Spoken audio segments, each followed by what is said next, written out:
Welcome to Connect Through Beauty 2.0. My name is Ashley Rivera, and I am so excited that you joined us today.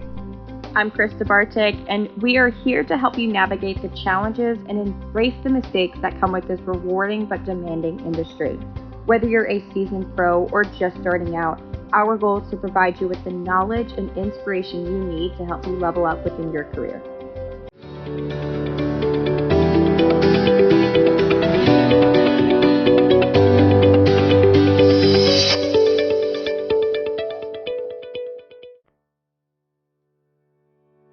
Hello everyone, it's Ashley Rivera. I just wanted to let you know about CanvasME. Have you guys heard of this platform yet? Oh my goodness, talk about a game changer. If you are a salon owner and you have trouble recruiting, this is the platform for you. So go to CanvasME.com right now, sign up today. You will not regret it. The people that I recruit on this platform are incredible. They are our people. Every salon has its own culture. And guys, you as a salon professional out there, you're looking for a salon to join, this is the platform to join too, because now you can look for your home, your place, the atmosphere, the environment that you want and you've been always envisioning. So guys, check it out right now, CanvasME.com. You won't regret it.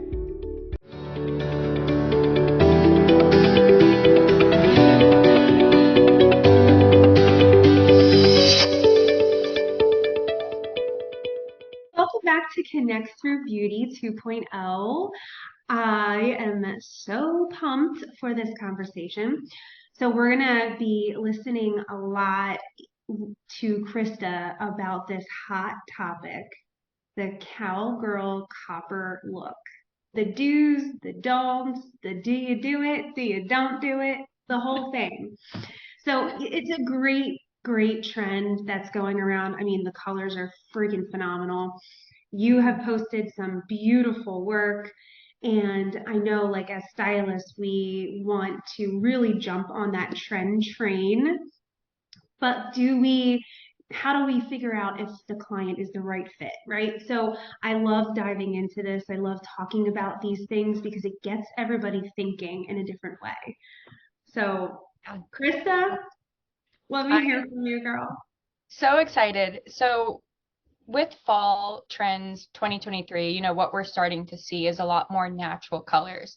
So we're seeing people embrace their natural root, dragging that down, more low maintenance color, and basically prioritizing healthy hair, which I am so game for, because for the longest time we were lightening hair to as light as it can physically go before breaking off. And so now clients are starting to realize, all right, I'd rather have long, beautiful, shiny, healthy hair over this bleach blonde result. So I'm super excited for where trends are going for 2023.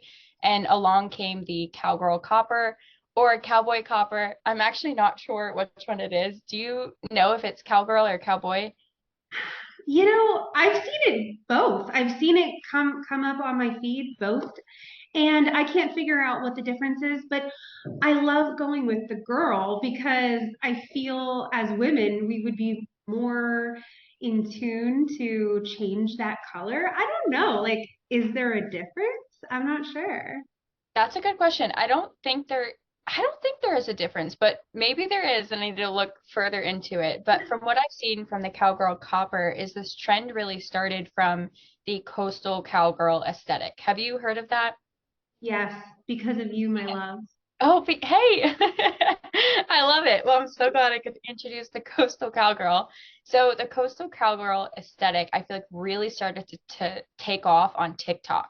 We started to see people combine a cowgirl aesthetic with a beach linen kind of wear. So, when we're talking about coastal cowgirl, picture like a cowgirl hat with like maybe a white button down and some jeans.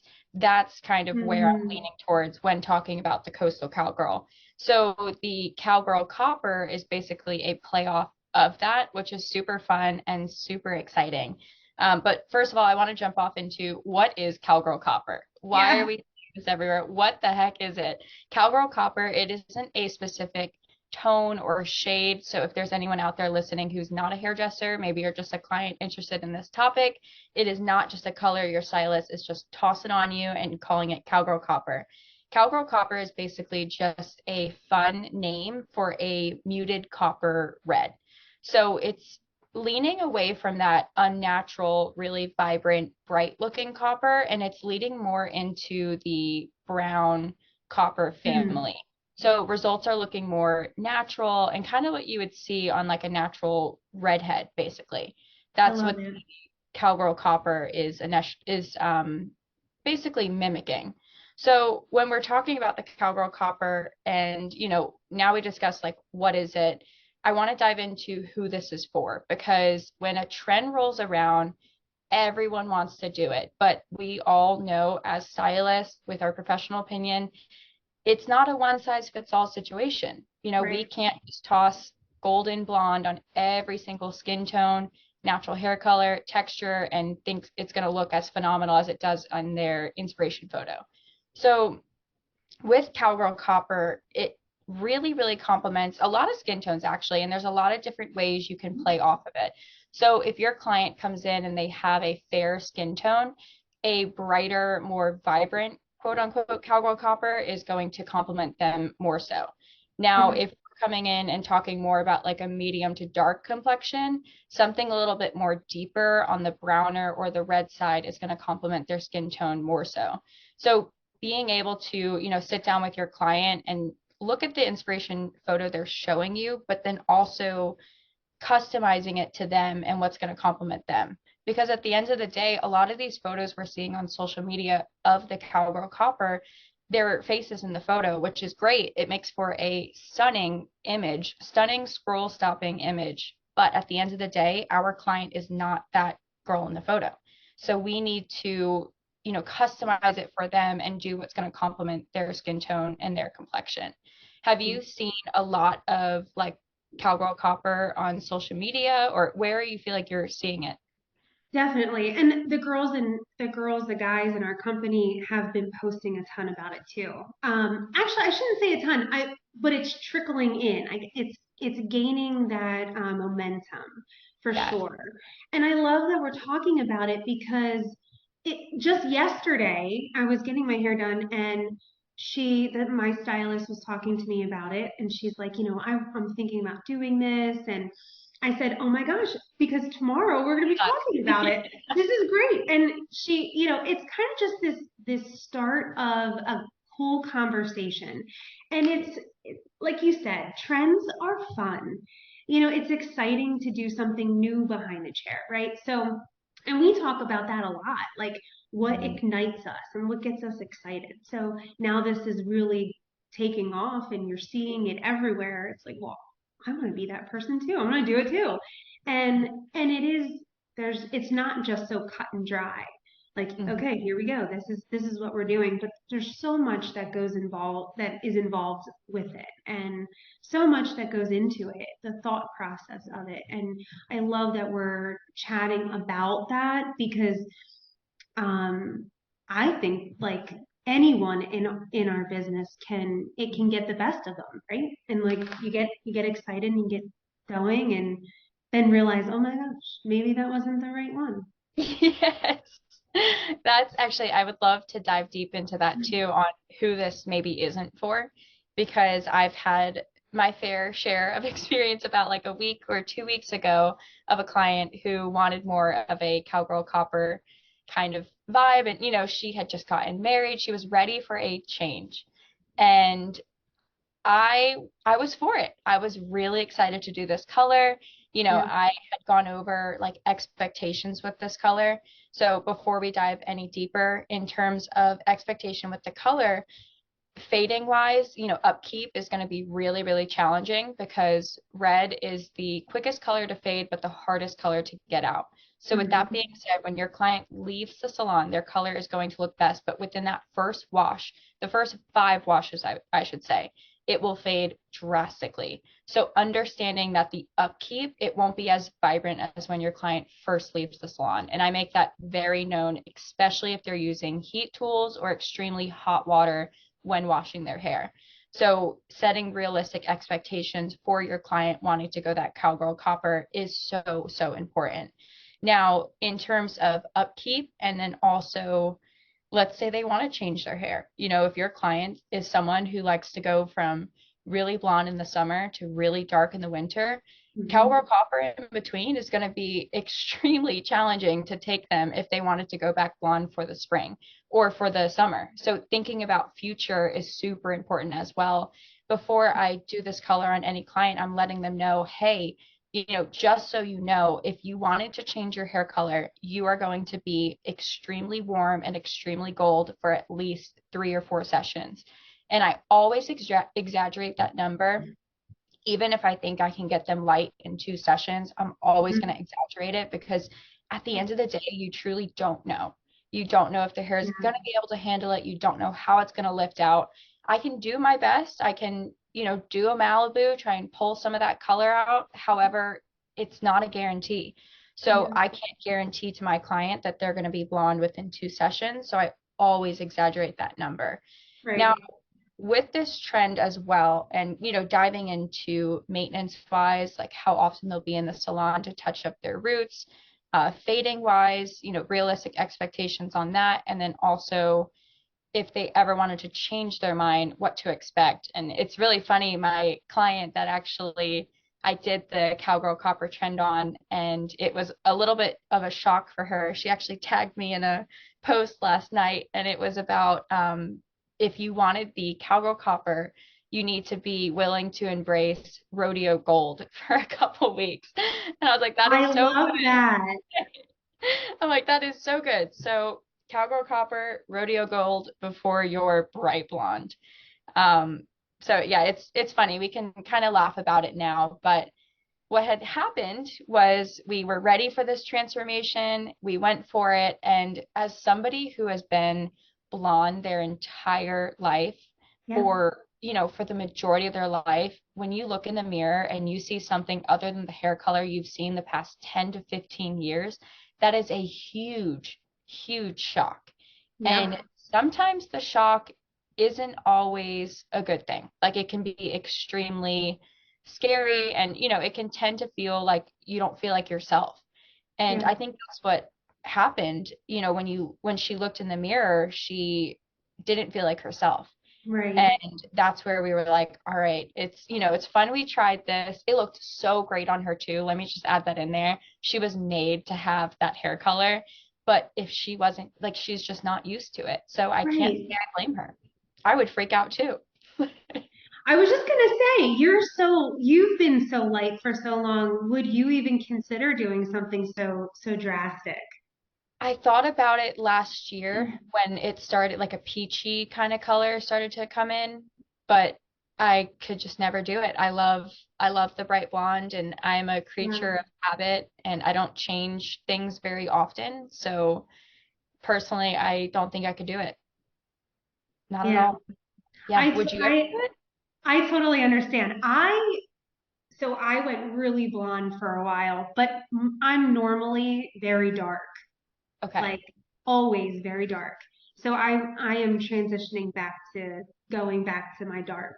And I really feel most comfortable in that color. So I totally get this. And it's fun to do different things and kind of like venture out and do something different with your hair because it does keep it interesting and exciting. But with that being said, you know, the going back to healthy hair, I want to really focus on that and the health of my hair. And that's really why I think I'm going to commit to this more in this direction and stay here because it really is a commitment. Yeah. Oh, it's a commitment for sure. You had posted a photo the other day, and I realized you went darker because last photo I saw of you, you were super, super blonde. And then I saw something darker, and I'm like, wow, that looks amazing on her. So Oh, thanks. Yeah. And I just feel more me, like more comfortable in my skin being dark. So yeah, it was and fun for the summer. you could tell too, like you could see it in the photo, you looked like you were glowing, literally, like your skin tone was like warmed up. I mean, it was perfect. I Yeah. love that. Oh, Yeah. thank you. So I think, you know, when it comes to changing your hair and it comes to trying out these trends, like at the end of the day, it's like, okay, am I going to feel good in this? Is what I think our clients need to ask themselves. And what us stylists need to do to our clients as well before committing to this color.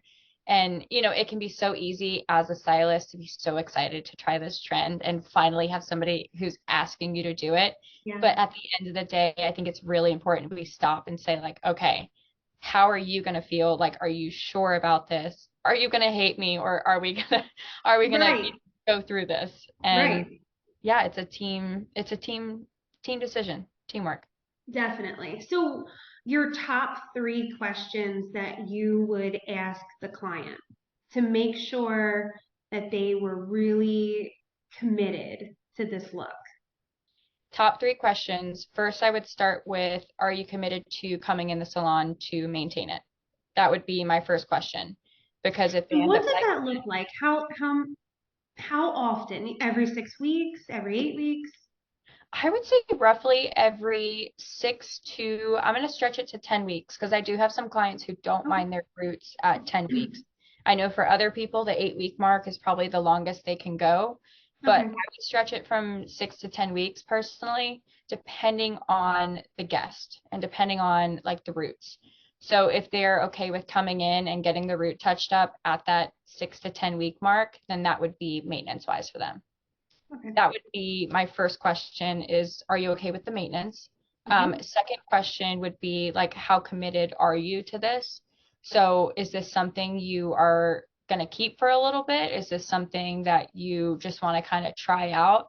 If so, like, I want you to understand the risk of going back.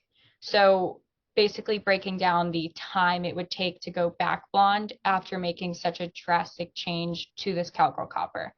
And Got it. then lastly, I would talk about budget. So we were talking about maintenance. That kind of goes in with the first one, but budget wise, because if your Right. client's used to getting highlights every 12 weeks, and they're spending $300-400 every Yeah. 12 weeks, now they're coming in every 6 to 10 weeks for their roots to be touched up and a gloss on the ends and, a treatment and everything they need to do to maintain this color, it's going to look a little bit different in the wallet. So being able to Sure. discuss what that looks like and then cost of transitioning back, because it's not going to be like the color, like the blonde they Yeah. were doing beforehand where we do a full head of highlights and they're good to go.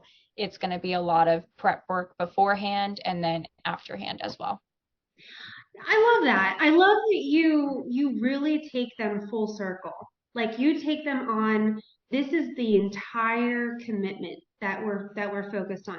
And I don't want to talk you out of it, but we want to make sure that you understand what you're asking for. And Yeah, and I love that because it's true. If you have someone that's just trying it out or goes back and forth a lot, that probably isn't a good fit. And it's good for them to understand that up front before you even start. absolutely. Well, full circle, that is such a great way to put it because Full my circle. consultations are so in depth. However, it's full circle because I'm talking about past, talking about present, and I'm talking about future as well.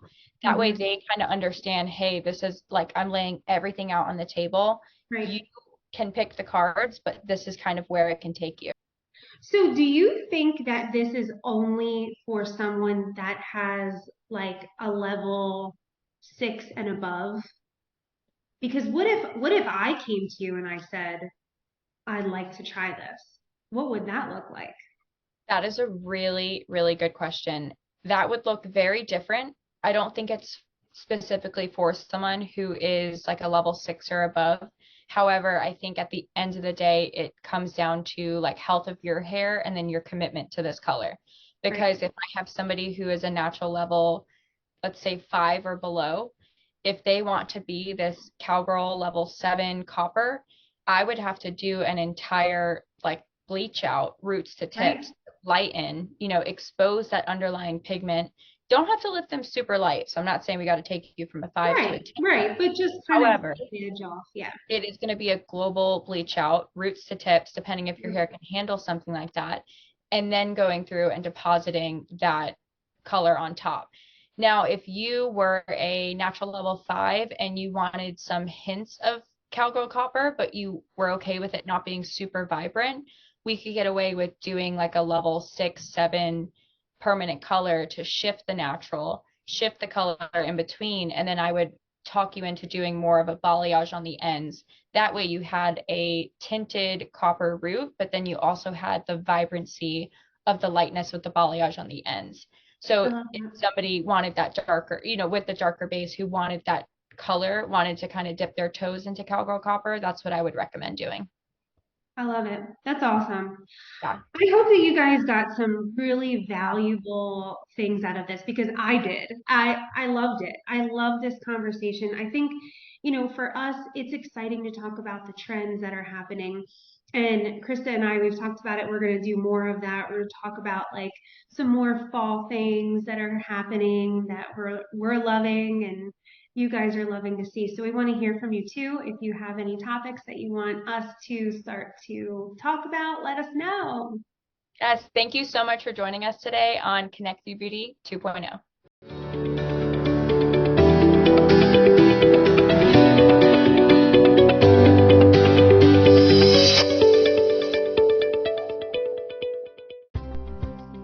Hey guys, I just wanted to talk to you about ElevationH.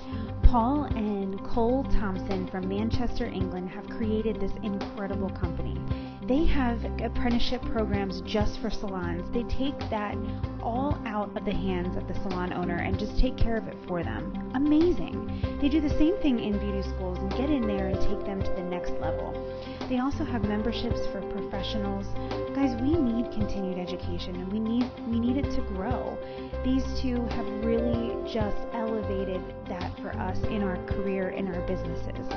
Go ahead and check them out. All of the links are there in our show notes. As always, thank you so much for staying connected with us. Continue to use us as resources so that you can continue to grow as a beauty professional.